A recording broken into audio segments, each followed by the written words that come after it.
Welcome to This Week in Education Law School Administrator's Guide, Episode 16.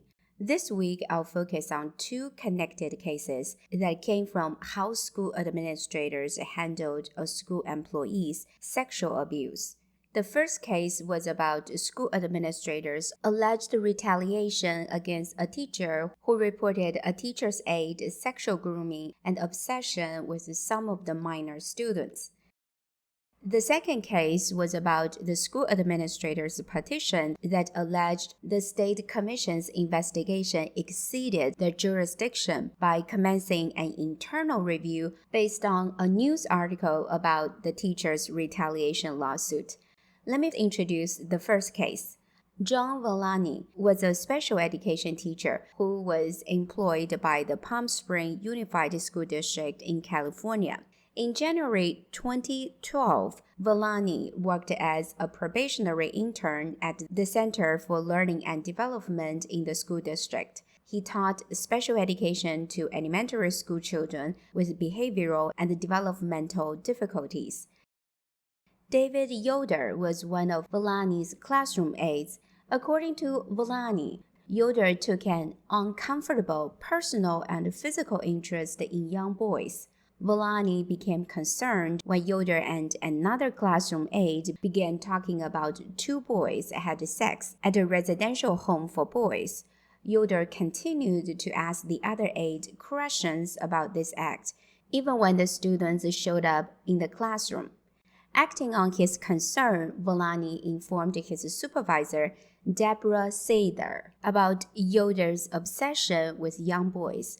Villani told Sather about Yoder's comments about high school boys, Yoder's use of a school computer to look at pictures of young boys, Yoder's explaining how he, who was an adoptive and licensed foster parent, wanted to adopt beautiful boys, which prompted a student witness to tell Villani that Yoder was a pervert, and the fact that Yoder was sending inappropriate emails to Villani's personal email account.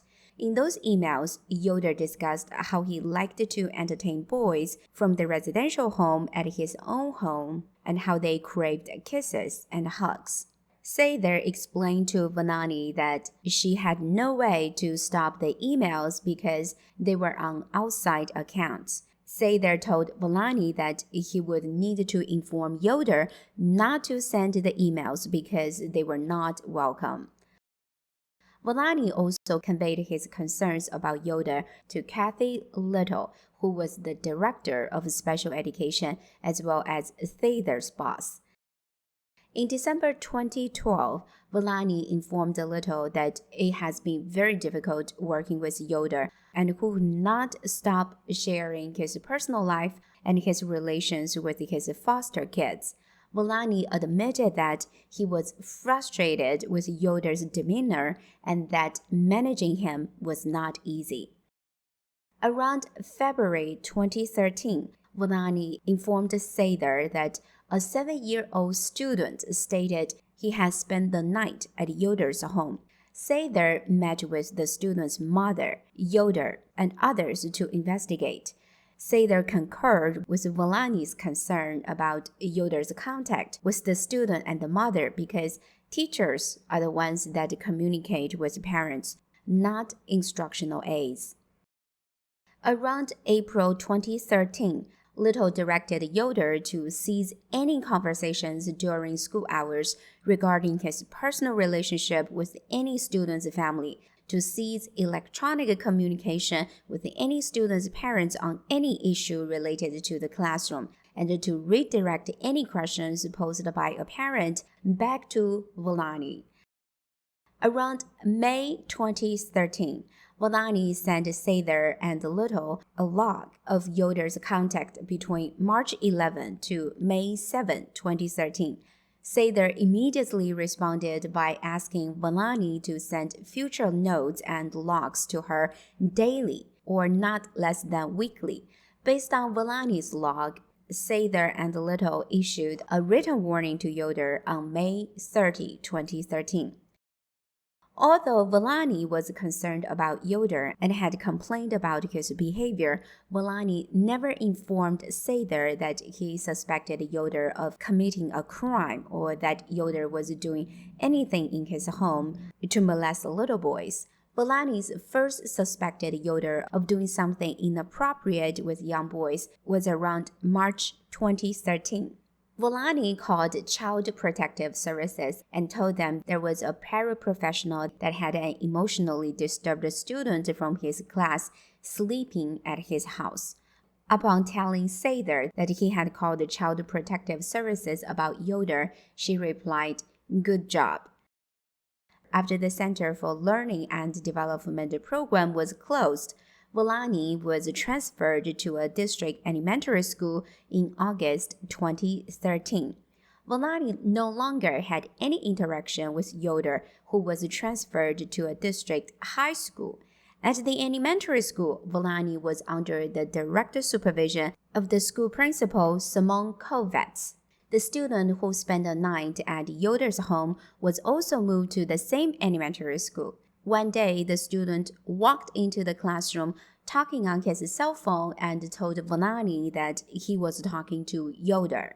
Villani was shocked. He informed his school principal, Kovacs, about the situation, revealing his prior experience with Yoder, the student, Sather, and Little when they were at the Center for Learning and Development.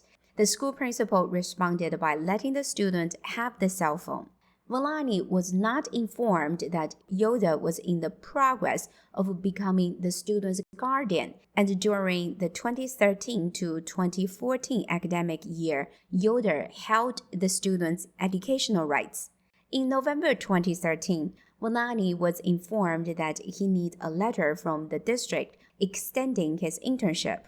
The school district stated in a letter to Villani stating that the district did not intend to do so.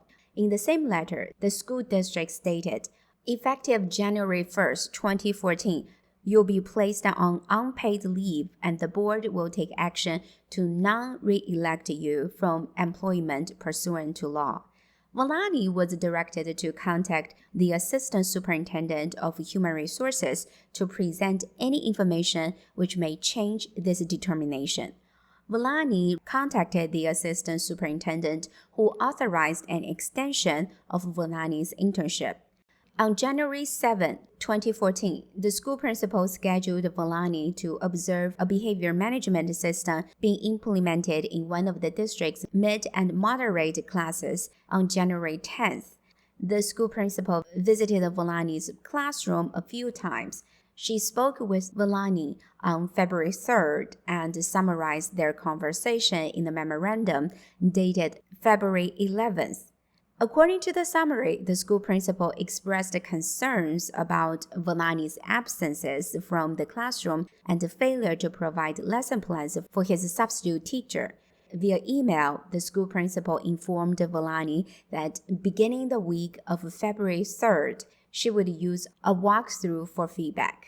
In February 2014, the school principal recommended that Villani not reelected based on his classroom instruction. Upon learning of his impending termination, Villani called the Assistant Superintendent of Human Resources and asked why he was being fired when he was improving under the assistant plan. According to Villani, the Assistant Superintendent responded that he did not know, but maybe you should have left the Yoder thing alone. In contrast, the Assistant Superintendent testified that he did not know about Villani's complaints or any investigation into Yoder's action until after Villani had left the school district.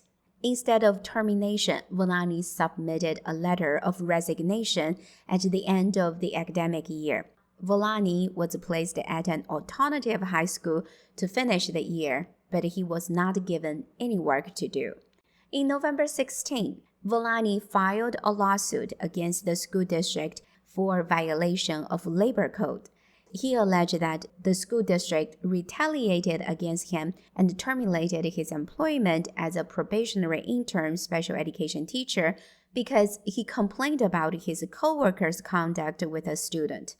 Following the first trial, A jury entered its special verdict on July 2, 2016, finding in favor of the school district. Villani moved for a new trial based on problems discovered when the jury was polled. The trial court ruled the combination of irregularity in the proceedings, accident or surprise, insufficiency of evidence, and judicial error warrant a new trial. On October 2, 2019, the jury returned a verdict in favor of Villani, finding that his disclosure of Yoder's violation of the law was a contributing factor in the district's decision to non-re-elect him, and the district failed to prove it would not have re-elected him at the time for legit independent reasons. Concluding the school district's conduct was a substantial factor in causing harm to Villani, the jury awarded him $380,000 in damages, including $80,000 for past economic damages, $200,000 for past non-economic losses, and $100,000 for future non-economic losses. On December 6, 2019, the school district filed a motion for a new trial on the grounds of insufficient evidence, irregularity in the proceeding, and jury misconduct. On December 9, 2021, the court granted the new trial, reasoning that Villani focused his presentation of evidence on Yoder's infatuation and obsession with young boys, contacts with young male students, and emails to Villani during his first 2 academic years. The school district's decision to non-re-elect Villani was made based on extensive evidence regarding Villani's deficient performance as a teacher. What happened to Yoder? In 2015, he was arrested by a task force that focused on sex crimes against children. In 2016, Yoder was convicted of 10 felony sex offenses against minors, including an offense against one of the students Villani was concerned about. Yoder was sentenced to 24 years in prison. In the second case, the California Commission on Teacher Credentialing learned about Villani's lawsuit against his school district from a news article. The Commission on Teacher Credentialing establishes the professional standards for obtaining teacher credentials in the state of California. The Commission is also authorized to take adverse action against credential holders. It is entrusted with the power to privately admonish or publicly reprove a credential holder or revoke or suspend a credential holder for immoral or unprofessional conduct or persistent defiance of the laws regulating the duties of persons serving in the public school system, or for any cause that would have warranted the denial of an application for a credential or for evident unfitness for service. The Commission appoints the committee, which functions as an investigatory arm comprised of 7 members. The committee is charged with investigating allegations of misconduct by credential holders. After the Commission learned about Villani's lawsuit from the news article, an investigator contacted Villani to request an interview. The investigator also asked Villani to provide copies of his complaints and other court filings and declarations describing the administrator's alleged failure to investigate Yoder. Villani met with the investigator and provided the requested materials. On September 6, 2019, the Commission informed the administrators in letters that their credentials were under investigation. The Commission explained that the investigation was focused on the administrator's alleged failure to act on Villani's concerns about Yoder. The Commission invited the administrators to submit written materials for the committee's consideration at meetings scheduled for November 13 through November 15, 2019. The school administrators responded by letters from their counsel. They objected to how the Commission had obtained documents and information from Villani. They also argued the committee had not established jurisdiction to review their credentials. The administrators demanded the commission cease the investigation and the committee drop the scheduled meetings. The commission and the committee declined to do so. The school administrators filed a petition, among others, alleging that the commission and the committee exceeded their jurisdiction by commencing an internal review based on the news article concerning Villani's lawsuit. The trial court determined that the commission had exceeded its jurisdiction by requesting records from Villani, but could still properly establish jurisdiction by requesting some of the same records from the Riverside County Superior Court.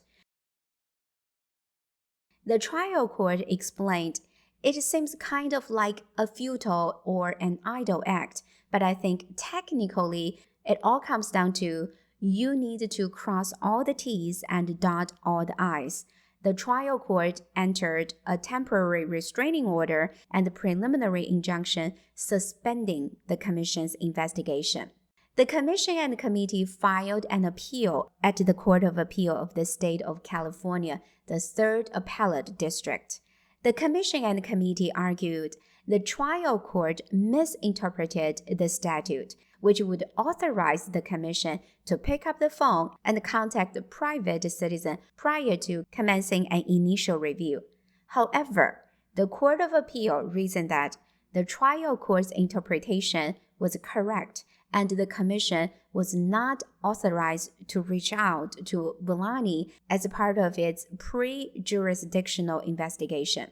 Under California Code of Regulation Title V, the commission was only authorized to make contact with a complainant prior to opening an investigation. Villani was not a complainant. The commission learned about Villani's lawsuit from the news article. Moreover, the commission was only authorized to make inquiries and requests for production of information to enumerated public agencies for purposes of determining whether jurisdiction existed under the statute. Villani was not among the enumerated public agencies. The commission's contact was therefore unauthorized.